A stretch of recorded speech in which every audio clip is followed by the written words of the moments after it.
nosso convidado já tá ok? Então... Boa, Fernandinho. Desculpa, convidado, tomei seu tempo. Imagina. Mil perdões. Vamos lá, Gavião, vem pra cá.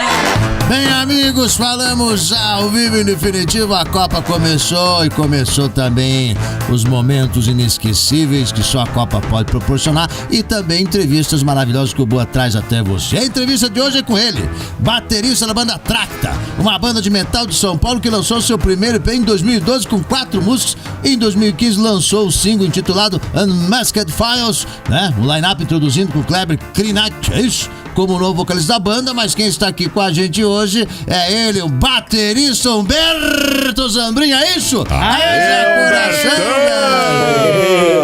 Tracta! E aí, boa tarde, galera. Boa tarde, Humberto. Boa tarde.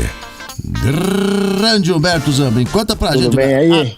A Tracta é uma banda de metal, qual o estilo? É death metal, doom metal, speed metal, heavy metal?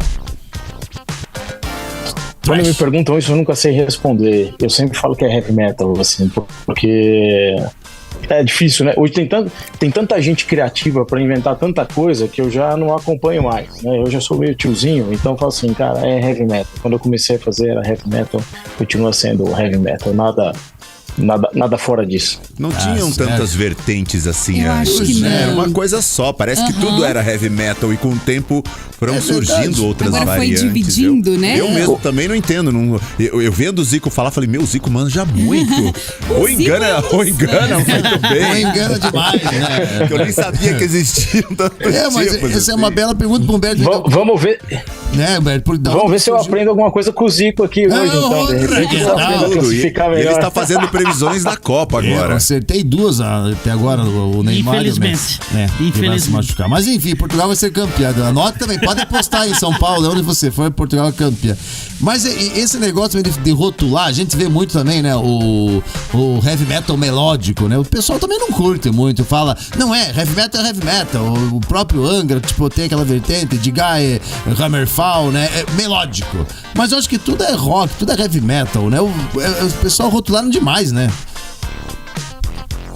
Olha, se eu der a minha modesta opinião, o que eu acho? Acho que quando a gente começa a rotular demais uma banda, você começa até a podar o artista de explorar outras coisas, né? Quando você pega e rotula um cara de heavy metal melódico, você tá deixando o cara numa situação onde, se ele começa a explorar outras coisas musicalmente, perde o sentido. Aí vem aquela coisa do fã falar mal, um acha bom, o outro acha ruim, divide a galera, e etc, etc. Então, assim, eu prefiro não rotular, porque o que a gente fez em 2012, com o nosso primeiro lançamento, foi uma coisa. Em 2015, quando a gente lançou um single para apresentar um cantor novo, a banda mudou totalmente. Em 2017, 16, a gente lançou um outro álbum, já era outra coisa, né? E acabamos de lançar mais um single, quer dizer, tudo vai mudando. A gente amadurece, a gente envelhece, a gente aprende, a gente esquece, então tudo muda. Então acho que rotular acaba trazendo até uma coisa um pouco negativa nesse ponto de vista, quando você fala, né, da própria evolução do artista, né, em si. Mas é a minha modesta opinião. Tá certo. E hoje, qual é a formação da banda hoje? O Kleber. Olha, a formação se mantém a mesma. Se mantém a mesma do nosso álbum de 2016. A gente tá aí já juntos, desde 2015, a mesma galera. Então a gente tem o Kleber Krishnak nos vocais, o Guilherme Mumesso no baixo, o Ricardo Oliveira nas guitarras e eu na bateria. É um quarteto, né? Na verdade, um power trio instrumental com um cantor fazendo um heavy metal aí mais tradicional, vamos dizer assim. Que legal. Humberto Zambrinha aqui na hora boa do seu rádio. Humberto, seja muito bem-vindo ao Boa da Pan. E como é que tá a agenda aí pro final do ano? Obrigado. Tem alguma turnê, algum show? Curitiba. Exatamente pro sul? Tá no radar ou não? Vai. Na verdade, não. A gente tá numa fase assim. A gente lançou um single em videoclipe no dia 31 de outubro, no Halloween. É uma música focada até com uma temática aí de terror, até provocativa da data. E esse single é uma antecipação do nosso álbum. A gente terminou de gravar o álbum nesta sexta-feira. Então, enquanto a gente está aqui falando, ele está em processo aí de mixagem e masterização. e a gente agora está estudando o plano de lançamento. Lançar qualquer coisa agora no final do ano, ainda mais com Copa do Mundo, Natal, a gente acha que não vai ser nada muito proveitoso, então muito provavelmente a gente vai adiar esse lançamento para o começo do ano, e eu quero muito estar na estrada a partir de março, assim, logo depois do carnaval. Sei que o carnaval vai ser em fevereiro, porque agora o mundo é meio esquisito, o carnaval é em agosto, Tá tudo meio bagunçado, né? Invertido.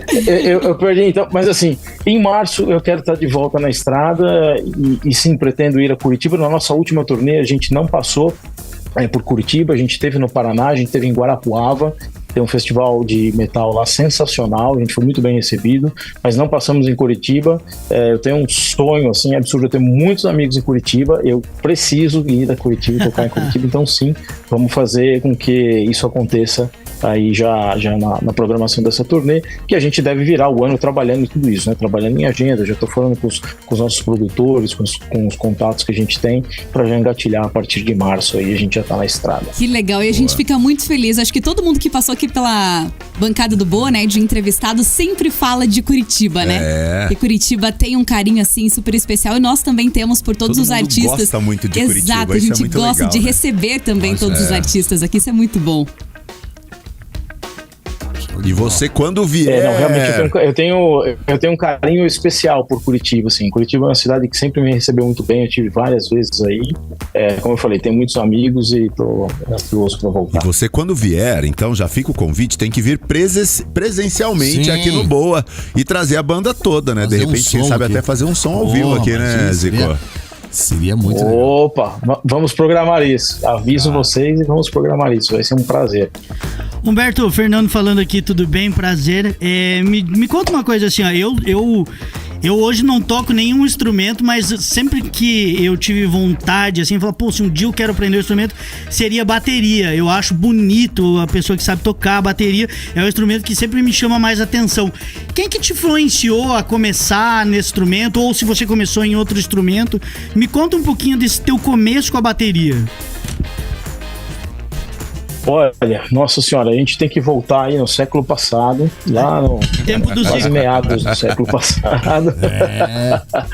Não, eu, como a grande maioria da minha geração, né, a gente foi muito influenciado pelo começo do rock internacional do Brasil, que tem alguns marcos, né? Sim. O show do Queen, o show do Kiss, o Rock in Rio, o show do Alice Cooper e tal. Então eu fui influenciado pelo show do Kiss na época, em 83. Aquilo me fascinou, né? Eles punham um tanque de guerra no palco e a bateria em cima do tanque de guerra. Eu era uma criança de 9 para 10 anos, eu olhei aquilo e falei, nossa, eu quero pilotar um tanque de guerra. 9 anos. Sim.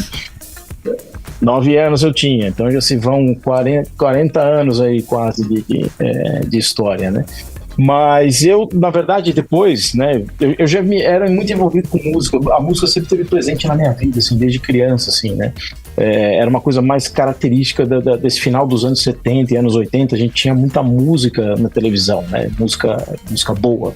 Então, e eram as mídias que a gente tinha na época, né? Televisão de tubo, né? Como você falou, na época preto e branco, rádio. Então eu sempre tive muita música assim na minha vida e aí o rock and roll só despertou um pouco mais isso, né? Mas aí depois, conforme eu fui crescendo, eu fui vendo outras bandas de rock and roll, na verdade o que eu queria era tocar guitarra, que era mais legal, né? Tá ali na frente e tal. Sim. Então eu tentei aprender a tocar guitarra e aí logo de cara, logo na primeira aula, assim, o professor, naquela época no conservatório musical, aquela coisa toda, né, tradicional e tal, ele olhou assim pra minha mãe e falou assim, não dá não, minha senhora, não tem jeito pra música não, tem que aprender outra coisa, não vai ter jeito. E aí, depois de um tempo, eu fui pra bateria. Eu ganhei a minha primeira bateria, eu tinha uns 10 para 11 anos. Comecei a tocar em casa, assim, e tal. Mas eu só fui estudar e começar a me desenvolver com 15, né? Que é uma época onde era um pouco mais fácil, até fisicamente falando, né? Porque nessa época eu não tinha bateria para criança, né? Eu sou pequeno até hoje, assim, eu não sou um cara de estatura grande e tal. Qual a tua então altura? eu sempre tive muita dificuldade com isso. Eu tenho 1,72 m, eu faço questão de frisar os dois, né? Irmão, irmão, Fernandinho, você também sabe bem o que é isso. Irmão, do meu lado você é gigante. Ele tem 1,5 m. Então eu comecei Quanto assim, você vê? né? Eu tenho 1,65. Não, sabe, ter uma ideia? Se eu fosse um Transformers, com certeza seria um Hot Wheels, com certeza absoluta. Boa. Ótimo. Boa. Então, aí eu comecei nessa época, com 15 anos, né? E assim, era o final dos anos 80, começo dos anos 90, a gente não tinha muita informação, não tinha muita coisa, né? Era um mundo muito diferente. Então demorou bastante, assim, pra eu atingir um certo nível de evolução. A gente aprendia no conservatório musical, aprendia música brasileira, aprendia teoria musical. Aí chegava lá e falava, eu quero tocar Iron Maiden. Aí o professor olhava e falava assim, não, calma, primeiro a gente tem que ver isso aqui. Então demorou um pouquinho. Então aí o que acontece? Por conta disso, né, logo de cara, acho que com 16 anos, eu já formei minha primeira banda com a galera da escola. E daí eu não parei mais, porque era o único jeito que eu tinha de tentar aprender, tocar, tirar música e etc. E fazer aquilo que eu gostava, que era o heavy metal. E nessa idade, já com 15, 16... eu já estava totalmente contaminado, né? Uma época foi muito legal para o Brasil, assim. Aí já tinha, né, já estava para acontecer o Rock in Rio 2, já tinham vários shows internacionais acontecendo, bandas brasileiras começando a aparecer, a despontar, como Sepultura, né, na época e tal. Então tudo levou a um caminho um pouco mais fácil, né? Então eu demorei aí, tive esse gap de 5 anos entre os 10 e os 15 para realmente começar. E aí não parei, né? Na verdade eu parei de tocar de 2001 até 2005, eu tive um problema de saúde, algumas complicações, eu parei de tocar, mas logo que eu tive carta branca aí do médico, eu voltei e tô aqui até hoje, eu tava tocando até agora há pouco, antes de a gente parar pra entrevista. Você tá onde? Parece que você tá no estúdio. Então assim... tô no estúdio, esse aqui é o meu estúdio. Eu tenho um estúdio aqui em São Paulo, né? Aqui é a minha sala, mas eu tenho um estúdio de ensaios que funciona aqui para uma galera. Inclusive o estúdio fez 20 anos ontem, né? Caraca, parabéns! Estamos aqui trabalhando firme e forte. Daqui a pouco começa um pouco de ruído aqui na linha, tá? Vocês não estranhem.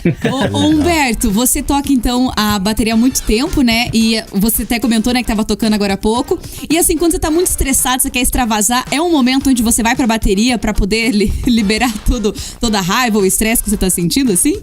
Ou você é uma pessoa muito de boa e tá sempre na paz? Não, às vezes sim, às vezes não. Assim, depende muito do dia. Às vezes tocar, pra mim, acabou se tornando uma coisa tão profissional que às vezes perdeu um pouquinho dessa coisa da paixão, vou extravasar e tal. Então eu acabo fazendo outras coisas. Mas quando eu tô por aqui, né, perto do meu estúdio e tal, aí às vezes sim. Vai depender muito do dia, do motivo, do porquê. Mas geralmente assim, eu tento hoje em dia quase não sofrer mais com essas coisas, não me estressar mais. Assim, os meus períodos de estresse eu tenho tentado minimizar, porque putz, a vida é muito curta pra gente ficar remoendo tristezas e coisas assim, sabe? Eu entrei numa outra vibe, assim, sei lá, de 2019 pra cá. Desde a pandemia, comecei né? a pensar muito em outras coisas. Antes da pandemia, na verdade. Antes da pandemia, eu trabalhei muitos anos no mundo corporativo também. Então, isso... e eu tomei uma decisão de sair e me dedicar pra música e etc, fazer o que eu gosto. E isso ajudou bastante a mudar, assim. Então, eu não diria que quando eu tô estressado, eu venho tocar bateria, assim. Quando eu tô estressado, eu gosto de ver um filme, assim, tipo um Rambo 4, onde tem tiro, sangue pra todo lado, entendeu? Aí você olha aqui e diz assim, tá bom, agora eu tô tranquilo, né? Vamos lá, vamos voltar pra vida, tá tudo bem. O Zicão dá uma inveja do cabelo dele, né, Zicão? Eu tive que fazer implante pra ter 10% desse cabelo aí, não queria ter. Você já foi cabeludo assim, Zico? Olha, na verdade, não fui. Na verdade, eu não posso falar muito, porque assim, isso aqui é o que sobrou. Eu tinha muito mais, né? Na época da juventude, eu tinha bem mais. Isso aqui é o que estamos lutando aqui pra segurar o que fica. Segurar o que dá, né? Muito minoxidil, né, Humberto? Tem que ir na base minoxidil. É caro, minoxidil é caro. E Humberto, me diga uma coisa, falando em Rambo, eu vi que você também tem uma certa nostalgia, assim como eu. E você colecionava vinil, Rock Brigade também, ou não? Curtia essa pira de colecionar Rock Brigade, que era a única informação que a gente tinha das bandas de fora, né? Era Rock Brigade, né? Eu tenho até hoje, na verdade, uma coleção gigantesca. Eu não compro mais revistas, né? Eu não compro mais, eu parei por uma questão física, eu não tinha mais onde guardar. No meio da pandemia, eu tive que chamar um marceneiro. Guarda lá em casa. Juro, isso aqui que eu tô falando é verdade. Se tiver gente assistindo da minha família, meus amigos, eles podem comprovar. No meio da pandemia, eu tive que chamar um marceneiro pra fazer um armário dentro de casa pra começar a guardar essas coisas. Caramba. Porque eu já não tinha mais, eu não aguentava mais viver naquele monte de caixa e tal. Então, revistas eu parei de comprar, mas eu ainda tenho, não só as de rock, como quadrinhos. Eu sempre fui um maluco por quadrinhos, assim. Eu tenho um braço inteirinho tatuado aqui de Batman. Né? Não sei se dá pra vocês verem, tem um Coringa aqui e tal, blá, blá, blá. Eu fazia de braço inteirinho de Batman e tem um braço inteirinho do Kiss. Né? Que é a minha banda favorita. É o Destroyer ali, a capa do Destroyer? E aí... aqui no antebraço é a capa do Destroyer e aqui em cima tem a capa dos álbuns solos. Aqui não dá pra ver direito por causa do ângulo, mas... E eu sempre fui um cara que eu consumi muita música em vinil. Na verdade, nos anos 90, como o vinil foi extinto, né? Eu comecei a comprar CDs, eu tenho bastante CD, mas vinil é a minha paixão. Quantos vinis Voltei a comprar muito vinil agora, né? Voltei a comprar bastante. Acabei de chegar de viagem, trouxe algumas coisas tal de fora pra cá. Tenho amigos que têm loja de vinil. E aí, foi legal você tocar nesse assunto, eu vou aproveitar e fazer uma propaganda. A gente acabou de lançar o nosso álbum, nosso último álbum de 2016 do Atracta em vinil. Uma edição limitadíssima. Ele é limitadíssimo, ele é verde, é um gatefold aqui, lindão. Não, ele é simples, mas ele tem um encarte aqui muito legal, que eu sempre quis fazer, que eu via isso quando eu era moleque, e todas as fotos que a gente conseguiu da turnê, de todas as cidades e tal, blá, blá, blá. Assim mesmo, né, cara? Edição limitadíssima. Como é que faz pra comprar? De 5 unidades, nós fizemos só 5. Pra comprar, entra no Instagram da banda, @Atracta. ATTRACTHA, o nome é difícil mesmo, pra ser difícil de achar. E aí manda um direct lá, que tem a pessoa que administra a conta lá, vai entrar em contato. Só tem 5 unidades, eu acho que 4 já foram vendidas. Essa aqui é a minha, a gente fez uma pra cada um também. Mas a gente tá bem surpreso porque vendeu muito rápido, assim, né? E eu acho que o vinil é um item, assim, que deixa a música um pouco mais palpável, né? Uma coisa assim, né? Então... Eu ainda gosto muito e tenho bastante. Mexe com uns outros sentidos além de parar de comprar. Quantos vinis você tem na sua coleção hoje? Olha, eu não tenho. Como eu parei de comprar nos anos 90 e tal, eu não devo ter mais do que 200. Deve ter alguma coisa por aí. 200 Ganhou, Zico, perdeu? É que eu tenho muita coisa. Ele ganhou. Eu cheguei a ter 140, 140 só. Caraca. Mas você ainda tem? Você desfez? O que eu tenho. Eu tenho.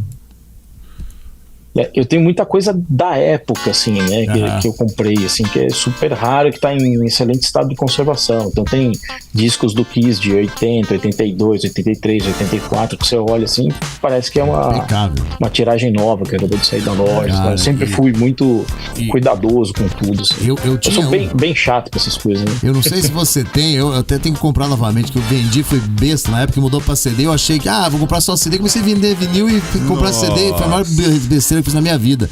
Um do Dorsal Atlântica, que tinha a música Joseph Mengele, não sei se você tem esse, cara, é muito legal porque o final da música, você gira ao contrário e ele te xinga, é muito legal.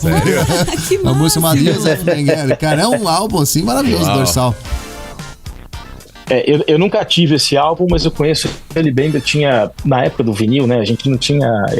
A gente era moleque, a gente, né, não tinha muita grana assim pra comprar muito vinil. Então tinha aquela coisa, um círculo de amigos ali. Eu tinha uns 10 amigos, cada um comprava um e a gente tinha aquela coisa de gravar em fita, né? Isso. E aí eu ouvia a fita um do outro. Então essas fitas, o Dorsal, alguma coisa de Sepultura mais antigo, eu tenho em fita porque eu tinha um outro amigo que comprava essa praia. Eu era mais Kiss, Iron Maiden, Metallica, era mais o que cada um ia para um determinado nicho de bandas, assim, né? E aí a gente formava essa galera aí. Que demais. Humberto Zambrinha aqui na Hora Boa do seu rádio. Tenho certeza que muita gente que tá acompanhando no carro, no trabalho, se identificou aí com essa nostalgia de vocês. Certeza. Muito, muito legal. Alguém mais quer fazer mais uma pergunta pro Humberto? Colin, Não, tô de boa. Mas me conta um pouco, Humberto, em relação à banda. Então, podemos... esse é o último trabalho, esse que lançou em vinil. O último trabalho, esse que vão sair em março pra turnê, é isso? Isso, esse aqui que tá em vinil é o de 2016, né? O que a gente fez? Como a gente tava muito tempo fora da mídia, não muito tempo, é que a gente ficou lançando pequenas coisas de 2018 pra frente, assim, né? Inclusive durante o período da pandemia, a gente participou de algumas coisas e tal. Mas a gente estava sem lançar um álbum há muito tempo. Então agora, para puxar o lançamento do novo álbum, a gente resolveu resgatar a memória do antigo, né? E acho que não tinha uma maneira melhor e mais bonita do que fazer em vinil, né? Relançar em vinil. Acabamos de lançar um videoclipe de uma música nova, inédita, que entrou nas plataformas também agora, no dia 10. A música chama The Chase. E estamos nos preparos aí finais do novo álbum, que vai ser um álbum conceitual, tá? É um álbum que ele conta uma história, porque hoje, pra mim, eu acho que musicalmente falando, uma banda só faz sentido você lançar um álbum completo, né? Até pela maneira com que as pessoas consomem a música hoje em dia, só faz sentido você fazer um álbum completo se você fizer um álbum conceitual, né? Que ele conte uma história, que ele tem ali um começo, meio e fim. Isso é legal. E ele não deve sair no formato de CD nem de outra coisa. Talvez em vinil, a gente está estudando isso. E ele vai sair num formato que nunca foi visto ou feito no Brasil. Eu não posso adiantar isso, porque isso está sendo feito enquanto a gente fala. Espero, assim que a gente lançar, eu poder voltar aqui para mostrar. Mas se der tudo certo, conforme a gente está planejando, a gente vai lançar um outro tipo de mídia para tentar integrar a música com outras coisas e tentar levar uma outra experiência para o público. Não só de ouvir a música, não só de ver um clipe, mas de envolver a pessoa de uma outra forma. No metaverso, No metaverso total. No metaverso total. Não é metaverso, hein? Não é metaverso. Não é? Não é metaverso. Não é metaverso. Mas a gente ficou bem curioso. Pode vir a ser, mas primeiro ele vai ser uma coisa muito tangível, algo assim que relembre essa coisa da nostalgia do vinil. Que demais. Não posso falar mais que isso, senão eu vou acabar contando toda a história. Quando ele falou em historinha, eu lembrei do Manowar, não sei se curte Manowar também, que o Fight in the World tinha esse vinil, é uma história linda, né? Começa desde da Fight in the World até não sei lá, a última música, não lembro agora, mas é aquilo que você falou, conta uma história, o álbum conta uma história, isso é bacana. Isso envolve mesmo, né? E antigamente tinha muito disso, né? Foi se perdendo, né? Mas antes era bem assim. Exatamente, hoje as músicas, o refrão dura ali 2 minutos, 1 minutinho ali, e é só aquilo, né? Uma parada mais comercial, a indústria mesmo. E é gostoso ouvir essas músicas, que realmente você se envolve, tem uma história, tem um motivo pra você ouvir ela ali, você quer ouvir. Sim. E eu acho assim, a música hoje que é mais popular no Brasil, vamos dizer assim, né, que tá em outros nichos, que não tá mais no rock, tá em outros nichos diferentes, ela virou uma música de consumo muito mais rápido, que não era antigamente. Antigamente era diferente. Mas o rock e o metal, eles sempre foram muito menos comerciais, muito menos assim de minuto, né? Então a gente procura manter isso, né? Apesar de que isso é muito estressante pra banda. Se você pegar qualquer banda, você pergunta pra mim, pode perguntar pra alguém, sei lá, o Edu Falaschi, que é muito amigo nosso, o pessoal do Angra, o Felipe Andreoli, etc. Todos nós, né, estamos hoje, o Alírio Neto, que também tá gravando um outro álbum, que é muito amigo nosso também, todos nós estamos numa super pressão, porque assim, você lança uma música e na semana seguinte o pessoal já quer outra coisa, porque tem essa coisa de consumo rápido, e a gente não tá acostumado com isso, né? Não tá acostumado com uma cultura do rock onde você tem grandes clássicos, né? Como você estava falando, Fight in the World, do Manowar, você tem, sabe, os discos do Iron Maiden, The Number of the Beast, coisas de uma série de bandas que elas estão aí há 30, 40 anos, né? Então é difícil pra gente produzir música descartável, né? Além de ser muito caro, o processo de composição e de gravação hoje do rock, ele continua sendo, né? Eu gravo as baterias aqui, isso aqui é meu estúdio, até aqui, computador, microfone, bateria, não é nada feito em computador diretamente, etc. Então é um processo muito mais trabalhoso, muito mais custoso, que proporciona um outro tipo de resultado para a audiência. Então, Humberto, a gente ainda se importa muito com isso. Esse álbum que vocês terminaram de gravar ontem, isso? Quanto tempo levou todo esse processo, desde a criação até esse dia que vocês encerraram as gravações? Olha, a gente brincou, isso foi na sexta-feira, no comecinho da madrugada de sexta para sábado, que a gente terminou. A gente brincou que é como o famoso Black Album do Metallica. A gente começou ele no final de 2020. Na verdade, a gente começou algumas coisas a compor no começo de 2020. Aí, por conta da pandemia, a gente acabou parando, se afastando. A gente voltou no final de 2020, mas já com um produtor. A gente já contratou um produtor que virou um super amigo nosso, que é o Adriano Daga, que é da banda Malta, baterista, super conhecido, ganhador de Grammy, etc. E a gente começou a trabalhar pesado no final de 2020 para ficar pronto agora. Mas a gente escolheu um processo muito artesanal para fazer esse álbum. A gente foi compondo as músicas e gravando uma a uma. Então, assim, as coisas estão montadas aqui há mais de 1 a 2 anos, praticamente, e toda semana alguma coisa sendo gravada, tudo, né? A gente de quando em quando, bateria, guitarra, fazendo uma música, em vez de a gente compor tudo, e aí fica aquele negócio, 2 semanas gravando bateria, 2 semanas gravando guitarra. Não, a gente foi fazendo conforme a gente ia sentindo a necessidade. Mesmo porque é isso que eu contei antes, né? Eu escrevi uma história, eu criei uma história, eu escrevi uma história, e conforme eu ia detalhando os capítulos dessa história, eu ia passando isso pra banda pra gente começar a compor. Então era uma coisa muito assim do que cada um tava sentindo com aquela parte da história, o que a gente queria dizer, né? Se aquilo tinha que estar num clima X, Y ou Z. Então foi um processo muito longo, vamos dizer assim, em tempo, mas foi um aprendizado absurdo. A gente curtiu cada momento. Terminamos, tava todo mundo de estresse. Mas terminou. Imagina, né? Mas é um trabalho incrível demais. E o nosso bate-papo também tá muito gostoso. Humberto, a gente quer agradecer demais o convite, de ter aceitado, né, o nosso convite de participar aqui do Boa. E deixa aí sua rede social e também a rede social pra galera que quer participar, quer comprar, né, o disco que é limitado. Então manda aí pra gente. Limitadíssimo. Demais. Tá joia. Acho que muito bem, então muito obrigado aí pelo espaço, né? Primeiramente, muito obrigado. É uma honra estar aqui, né? Na Boa da Pan. Quando eu vi o convite, eu fiquei realmente emocionado. Eu quero agradecer a todos vocês aí. E bom, a banda, as mídias, todas as nossas mídias, YouTube, Facebook, TikTok, Instagram, sei lá, Twitter, Twitch, OnlyFans, a gente tá estudando isso, assim, a gente tá num período de dieta para ver se vai funcionar. Mas tudo é @Atracta, ATTRACTHA, e as minhas redes sociais, Humberto com H, Zambrin, ZAMBRIN, né, como toda boa família tradicional do Paraná. A minha família é do Paraná. Que legal! Temos aí um laço. Meu pai é de Londrina, né? Eu nasci aqui em São Paulo por um acaso do destino, mas a minha família é do Paraná. Que legal! É pé vermelho. É pé vermelho. Como não? Terra do senador. É vermelho. Álvaro Dias. Eu quando era senador da República. Lá vem. Eu quando era senador. Agora eu perdi a eleição pro Sérgio, mas eu várias vezes dos comícios. É mesmo? Eu levava a Tracta e a gente detonava no metal. Esse ano eu não levei e perdi. Aí, olha só. Verdade, senador. Humberto Zambrin aqui na Hora do Boa. Papo massa, valeu. Muito prazer, mano. Muito Sucesso, prazer. amigo. Grande abraço, Obrigado, Humberto gente. Zambrin, Prazer. por aqui. Tamo junto. Até mais. Valeu, a gente que agradece. Que sensacional.